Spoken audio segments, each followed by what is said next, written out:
And we're back. Super exciting. The superest of most excitings. And I'm afraid I am going to be super echoey, but welcome on in. Second and Short podcast, talking fantasy football. I'm Tyler. He is Jason. We've been pretty busy with a little thing called the Scott Fish Bowl season 12. You might have heard about it. This local little charity thing. You know, it's in the local area of the United States of America. You know, couple 24. I don't even know. I don't know how many people are there. I think it's like 24,000 or something like that. I don't know. There's a lot of people. A million. There's a million people in it. Who knows? Yeah. I mean, you might not have heard of it. I mean, but you know, I hear like there's some celebrities, some sports writers, you know, some fantasy analysts. You know, I hear that they all vie to get spots for this thing, and you know, we're just good enough to get one.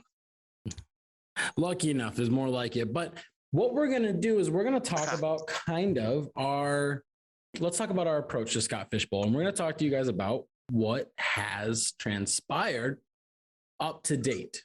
We're not going to get a pick live on here. We were hoping we did. We just selected earlier today in the 15th round. And so I doubt it's going to get back around to us. We got like 15 picks. So with that being said, let's just talk about our talks, okay? I wanted to do this episode during the draft starting. It didn't work out for us time-wise. Going into the draft, we had one plan. And we did a lot of mocks, and it was like, yeah, it's going to work every time. We're good. And our plan was we get Josh Allen, Justin Herbert, or Joe Burrow at pick 5. And they went 1, 2, 3. Yeah, and we had a contingency plan too. We was going to go maybe quarterback, but we landed in a spot that was really unique that kind of mapped the rest of the draft out for us. Yeah, and we 100% have a motto here on Second and Short. We like to zag when everybody zigs, or if you want to say it the other way, we like to zig when everybody else zags. We like to change direction and try and influence movement. Now, I'm going to say in the first round, we had zero influence at all on what happened because everybody was kind of set. I've heard of leagues from the Scott Fish in the first round that 11 quarterbacks went in the first round. There have been leagues where it's probably about 9 is like the average amount of running backs that go in the first round is probably, we'd say. I'm sure I've seen leagues out there where guys that were getting drafted in the second or third for us fell to like the 6th or 7th. And I'm like, what is going on? So we go Jonathan Taylor. Now, Jonathan Taylor, let's talk about our first pick. We didn't really have any other plans after that. It was all about being fluid, which everybody should do. This is all for all of your drafts, not just Scott Fish, for everything. Hold on. Let's rewind. I just thought about this. What if they have no idea who we're talking about? Scott Fish Bowl, large charity, national competition. Analysts, fans come together, celebrities join in, right? Well, what it is super flex. There's 3 additional flex. We're talking 4 flex. There's 11 starters, 11 bench. Tight end premium, 1.5 points per catch for tight end position. First down bonuses for players as well. And quarterbacks that have a 66% is the completion percentage. If they are at 66 or above, they can earn bonuses. If they're below that mark, they can get some bad marks on their report card and start losing some fantasy points for you. So efficient passing is key. Now, 66 is I feel like that's the NFL average. So it's probably why. So yeah. Now, with all that being said, 1.5 comes around. Lamar Jackson also went at pick 4 right before us. So we're 4 quarterbacks out right now. The 3 that we really wanted are gone. And we decided to go Jonathan Taylor, running back. Now, his average ADP is 5.1 in the Scott Fish Bowl. His earliest pick was at pick 1. Somebody got this guy at 2.01 is where his range was. And we're going to show you guys these pictures of all this stuff. I'll get pictures for you. But yeah, that's his range that he went. And what's crazy about that is that You're getting the number one running back, and he was the number one running back. That means that's the league that had 12 straight quarterbacks go. Yeah. His ADP is 5.01. We got him at pick 5. So we didn't gain value on this. We didn't lose value. What we did though is we got a competitive edge, I feel like, on the running back position. We lost out on these top tier quarterbacks that we had. So we zag a different way. Yeah, and we had a discussion to possibly go Pat Mahomes here. Mm-hmm. And me and you went back and forth. I was kind of leaning. Yeah, we kind of went back and forth, but we did what we do best. We try to buck the system. And once we get into talking about this a little more, you're going to see how bad we bucked the system. And I think it led to us having a solid all-around team that's going to really shake some things up with our draft strategy. But going Jonathan Taylor here, I think was our best option because one, you get the receiving bonus, you're going to get the first down bonus. He's going to be a workhorse if he stays healthy. He's got a solid offensive line to run behind.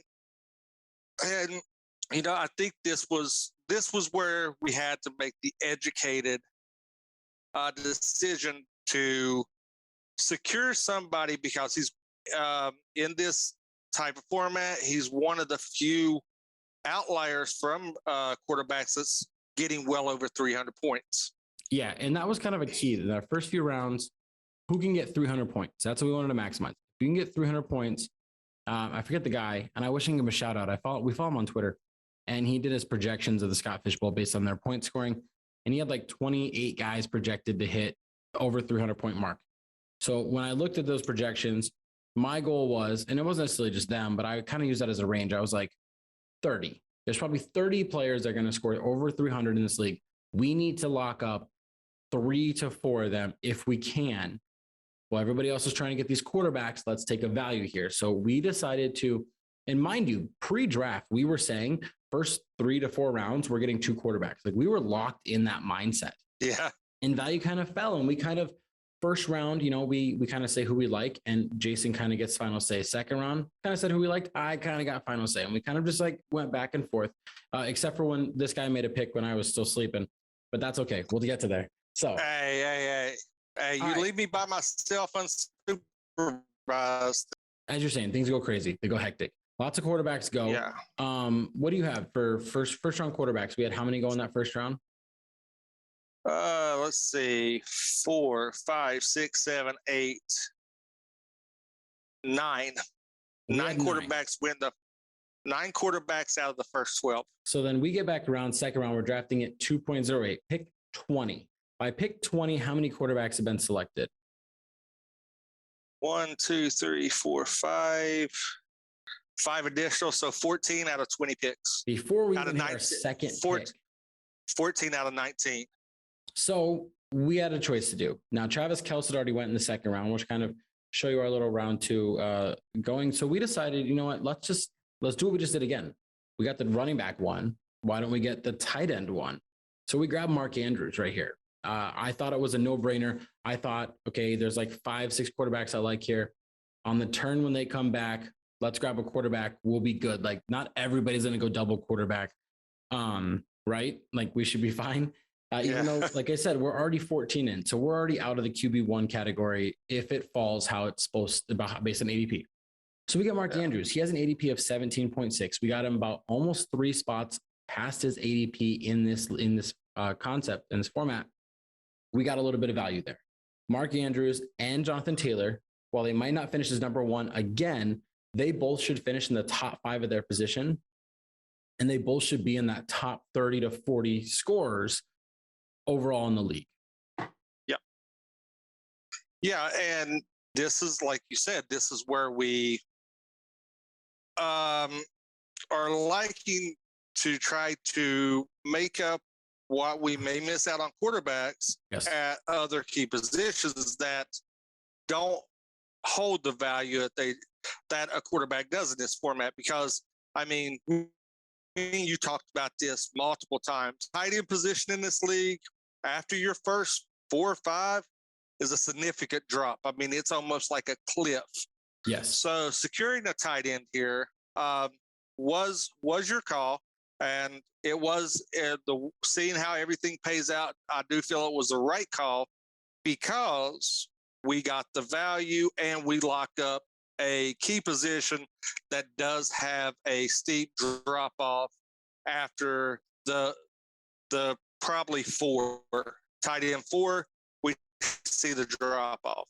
All right. So now we're sitting here and we're looking at, we just had pick 20, 14 picks before us have went quarterback. We've just got to wait 8 more picks until we get our next pick, right? So tell us what happens after those 8 picks. How many quarterbacks win again? No, actually, no. We win. Oh, we waited 12 picks. Third round is a reversal round. Because popular is the third round reversal, which kind of takes if you got 1-1, it puts you at the end of round 3 because it kind of divvies up the talent across the league, and it makes it a little bit more interesting. I haven't been a fan of this until last year when I got into a few leagues, and I've seen, like I said, I've seen this occurring more often, and I've seen the gap in teams close greatly. Yeah. And I kind of like this. So we're 3-8 now. So once we go Andrews, we have 2 more quarterbacks go before we're back on the clock. So now we are 16 quarterbacks down. We're at pick 32. Half the picks have been quarterback at this point. Actually, it was more than that. It was like, I mean, because there was a lot of run before us before quarterbacks hit. So what do? We've got to take a big old risk and we've got to try and go somewhere else. And we're sitting at pick 32. And you had this idea. Let's just go get a guy that is probably going to light it up. We couldn't get Josh Allen. Let's get Stephon Diggs. And we did. And he probably should light it up. Let's get the number 1 quarterback's favorite target.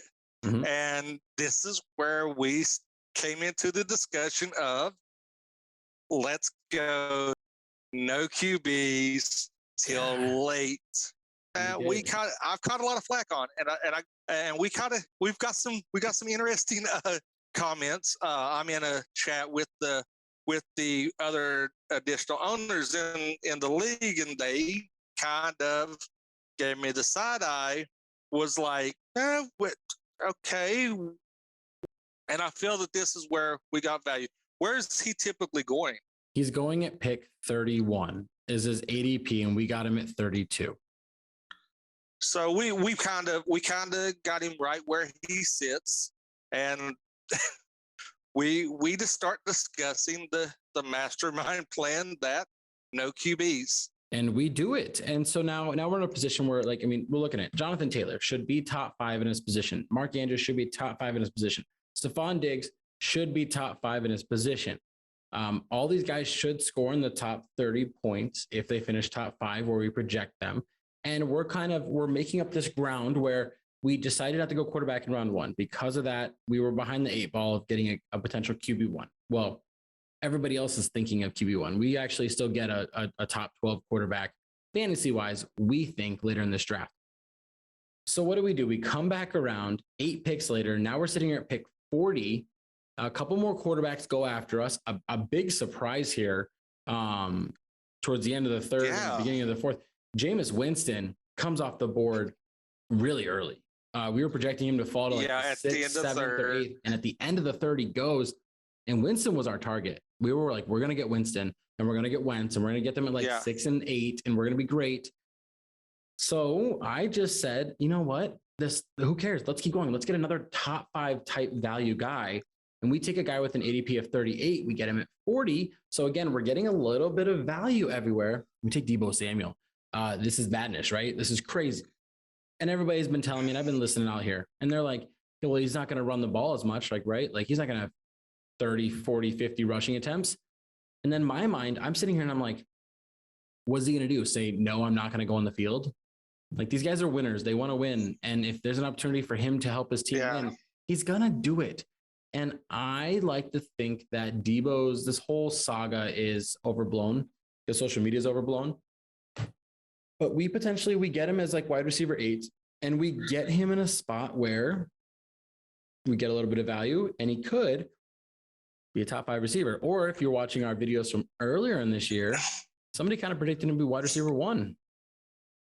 Yeah, and this is where the discussion, we start putting our money where our mouth is. And, we discussed, I predicted wide receiver 1 numbers out of him, and we're getting him here. So if we stick with our guns, we take him, he ends up being wide receiver 1, that means we've got possibly the running back 1, possibly the tight end 1, potentially 2 top 5 wide receivers. I think, and me and you discussed this, I think that bridges that gap where we missed out on quarterbacks, that it bridges that gap, and we got skill positions to make up those points and still be competitive in a highly competitive league. And I agree. I agree with this. And so we come back around. Quarterbacks are still flying off the board, but we've decided we're just not going to look at quarterbacks. We're going to get quarterbacks in the 20s. Because of this, we're going to try and maximize value. Now, we do something here that I think is maybe it's not our questionable pick, but it is a risk, because ideally in the Diggs round, if we could have went running back there, we could have saved ourselves here and maybe went with another receiver. But I'm not mad at this. And we come back around and we're at pick 56, I believe. Yeah, pick 56. And we get a guy with an ADP of 57. So we're right in range. And we get running back David Montgomery. We decide to lock up 2 running backs. Now, through a lot of our mock drafts, we had learned that running back dries up really quick in these leagues. When you hit like round 11, 12, you're fighting for, hey, I hope this guy gets in because other guy gets injured type thing. And we get to a spot where, let's say David Montgomery. We like them. They run the ball a lot. Granted, Khalil Herbert is still there. Granted, we can still potentially, we can work something out, sneak in there that David Montgomery is actually going to outperform him, being 100%. And I think Montgomery is going to still be an RB2 in this league. He got drafted as high as RB10, got drafted as low as RB23. We got him right in the middle of that. We got him at 5'8", which is right in the middle of his range that he was getting drafted. So, I'm happy locking up a second running back this early. It allowed us to kind of push away from running back. We get like one more here in a little bit, and then we kind of fall back for a second. But Dave Montgomery, I think, is going to have a fantastic upside of RB20 is where I would be very happy with him finishing. Yeah, he's definitely, I definitely feel that he's going to be an RB2 type range. Definitely. So that means 24 or higher. I think he's going to be more in the teens, the late teens, production-wise.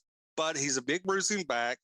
They're going to Justin Fields this year, which doesn't bode well for a lot of downfield threats. So maybe a lot of checkdowns because Montgomery he's solid in the open field, and he can be a bruiser between the tackles and break one every now and then. So getting him as our RB2 was something I really liked because we're approaching that cliff on running backs. And we hit it. Gradually. The cliff happened very soon after. Yes. So as soon as we get Montgomery here, it's like, okay, this was, and we see who goes there. We see that this was the right decision, and we are Montgomery truthers here on the podcast. So we love this pick. We like the value we got in this pick, and hopefully he carries us through for some wins. Yeah, and then we came back through, and while we said, hey, we're going to do this in this draft, we're going to do this in the draft, I'm going to tell you right now, I had this written down. The 6th round is when we're going to grab this wide receiver. He's going sometimes in the 5th. He went as high as the 4th in some drafts. He never fell past the mid-7th. DJ Moore, the news moved him up 6 spots in ADP. His ADP was 58. We got him we got 6'5", right? So we're right? Yeah, 6'5". Yeah. So, we got him at 65. Yeah, 65. So we saved 65. Like a half a round on this in value. And DJ Moore's our 3rd wide receiver. So now we have in our arsenal, we're 6 rounds in. We have locked in a top 5 running back, a top 20 running back, 2 top 10 receivers, probably top 5, and a top, I'm going to say 15 receiver.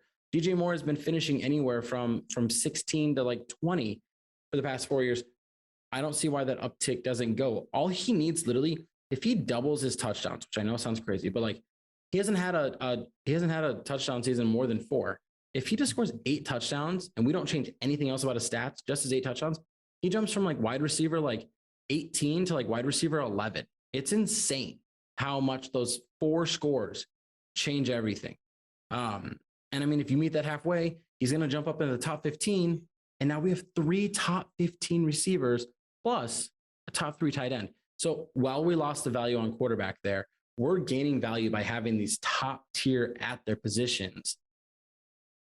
And this is the one that, you know, I conceded to because in every mock that we done, this is where we was getting him. It was very little discussion. There was a couple of things thrown back and forth, and it was, yes, this is where we're going DJ Moore. This is one of your homer picks as a Panthers fan that I feel that's going to pay off for us in leaps and bounds. And now when we come around to our 7th round, this is where we did kind of reach a little bit because, like we said, that running back cliff was hitting us hard. And we didn't want to miss this. Like we had to lock up our running back 3. We couldn't go any further without it, right? And we went Damian Harris. Well, after us. Oh yeah. So after we took DJ Moore, you had 1, 2, 3, 4, 5, 6, 7, 8, 9, 10, 11. People are taking like their wide receiver 1 and stuff. We just took our wide receiver 3 with wide receiver 1 potential. Yeah. And because of that, we had a little opportunity to reach here where we took at pick 80, we took Damian Harris. His ADP is 95. So we took him about a full round higher than where he goes. But because we started a receiver trend, we thought everybody's going to be like, we all locked up our receivers. When we come back around, we're going to grab some more running backs. And there was a serious, like, if David Montgomery got us up to the cliff, David Montgomery got us up the cliff. Yeah, Damian Harris was like having us dangle over, holding on with like 3 fingers. The running back cliff is here. We're about to fall in. There's nothing left. And locking up a guy that I think is, I don't care who's competing against him. The guy doesn't fumble the ball, knock on wood. The guy scores a lot of touchdowns, knock on wood. And the guy he's just trusted, and he's going into a contract year. So Bill Belichick is going to trust the guy that doesn't fumble, that scores a lot for him on goal line work. And goal line backs, you know, like him, even though he's more than that, they get first downs. Hey, there's bonus points for that. And on top of that, he's in the final year. You know what Bill Belichick's going to do? He's going to ride that horse till its legs break and then be like, this pony sucks. I want a new one. Yeah. The pony's still rideable right now. We're jumping on and we're going to ride an RB2. I'm predicting RB 23 or 4. And we're going to lock up 3 receivers, 3 running backs, all top 24 potential at their position. And we're sitting here and, you know, people are quarterback 2, got 2 quarterbacks on their team. And we're sitting here not sweating it. We're actually texting each other back and forth laughing about these picks because we're like, we're going to get quality quarterbacks, and we've got everything else locked up. And I think this is, you mentioned how important this is because this is a guy that if he's just in there to get the first down bonus is going to help us. Cool. And I mean, and he's like you said, touchdown vulture. So if he gets 2 touchdowns or even 1 touchdown and 5 first downs, that's a solid contributor. Just those stats alone. That's not counting yardage or receptions or receiving yards. That's just first downs and a touchdown. And overall, I'd like to say he's our running back 3. He's our running back 3, and we had a pretty good. That was day 2. We had 4 picks in the first day, 3 picks in the second day. Really good. And now this is where the tension in this podcast is going to pick up because I went to bed and I woke up at a regular time zone, not this Eastern bullshit. And it's like 7:30 for me, but it's 9:30 for Jason. So he's already he's ready to go. He's worked out. He's had his coffee. He's prepping his lunch today. He's in the final day of his I'm at work. And it didn't work. I'm at work. And he made a pick. And you know what? The more I sit on it, the more I'm okay with it. We got him in range. His ADP is 95. We got him at pick what? We got him pick round 8.5. So that's what? 8.5. Seven rounds times 12 is 84. Plus 5 is 89. So we got him like 6 picks early. We got him in the right round. He went as high as tight end 6 in the 4th round, I've seen, and fell all the way to tight end 13 in the 12th round. So good on you, at Ben Wraith for that huge value in the 12th. And Jason took tight end Dawson Knox. Now, let's talk about the negatives real quick before you dive into the positives. This will be super quick. Okay. They lose Cole Beasley, but they turn around and they bring in Jameson Crowder. We're expecting an extended workload for Gabe Davis. They draft Khalil Shakir. They draft James Washington. They tried bringing in J.D. McKissick as a pass-catching running back. Those are all the negatives. However, this team doesn't run the ball as well as they should. We're still, living over here in Zach Moss land. Sad. But what they do really well, this guy Josh Allen throws the ball pretty well. Throws a lot of touchdowns. They move the chains a lot. And that's what I think what your motivation here with Dawson Knox is that he's a guy that's going to get 8+ touchdowns and probably get about 30 first downs this year, maybe, hopefully. Go and talk about that. And also, I'm thinking, the first down bonus and the trust. The trust is there. Allen likes to scramble when he breaks out of that pocket. That release valve, Dawson Knox is a huge middle of the field or the back of the end zone if you're inside the 20, huge red zone target. And just like we talked about Stephon Diggs, this is also a trusted target. So having a big, reliable body when the pocket breaks down, when you have to scramble and look downfield, I think this big target is going to be a bonus for us because, one, they've got our running back. So when they get to about that 5 to go to get the first down, you're going to be looking at tight end passes, quick slants, something like that. With him going one-on-one with linebackers, with him having the size advantage of possibly getting in between linebackers, DB, he's going to have that size advantage. Now, so this is here. Where I look at the first down bonus. Okay. We have to freeze here. Hold on, because we're running out of time, and we could talk about Dawson Knox today, and we're going to talk about some more. We're going to give you 2 minutes because round 9 comes around, and we go, all right, fine. It's a super flex league. Let's draft a quarterback. We're not going to talk too much on him because we always talk about him, but we get Carson Wentz in the 9th round. We get Jared Goff in the 10th. And whenever we're done here in a second, I'm going to show you guys our draft board that we have updated to this point. By the time we post this, there's going to be more picks, but we get our guy Carson Wentz. Review on getting Carson Wentz at quarterback 24, a guy that has went as high as pick 3-5 in his latest 12-8. Because he's our boy.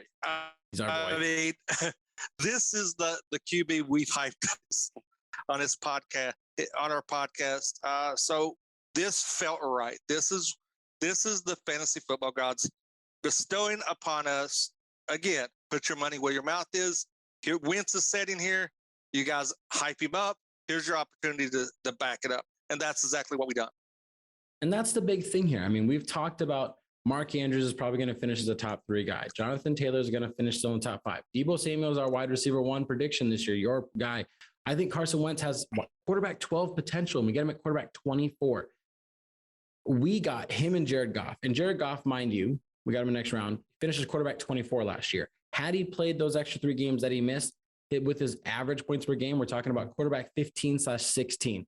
So if we get 2 guys that perform in the top 20 of quarterbacks, I think we're going to have a closer gap than we would drafting the 24th or 26th running back in comparison to getting the QB3 or QB4. So with all that being said, yeah, I'm pretty happy with our draft, which, by the way, our draft is right here. Check it out, review it. be ready because TikTok, we're going to drop every pick. We're going to kind of go over an update thing to kind of give everybody this year. We have lots of videos coming up. It is going to be fast tracking as we approach middle of July through to August, and it's going to be non-stop action. So that being said, I'm Tyler Lauder. He's Jason Teasley. Make sure follow, like, subscribe, go to all of our social media platforms. Be ready because Mosaic MC, as soon as my brother gets back from his Japan trip, we're going to have some major content coming out, and it's going to be fantastic. So any other last words, Jason? What is the plans? Like, what are we going to do? Oh, we're going to keep everybody. We're going to keep everybody on the edge of their seats, and we're going to zig when everybody zags, just like we always do. And with that being said, get out there and make some trades. We'll see you guys next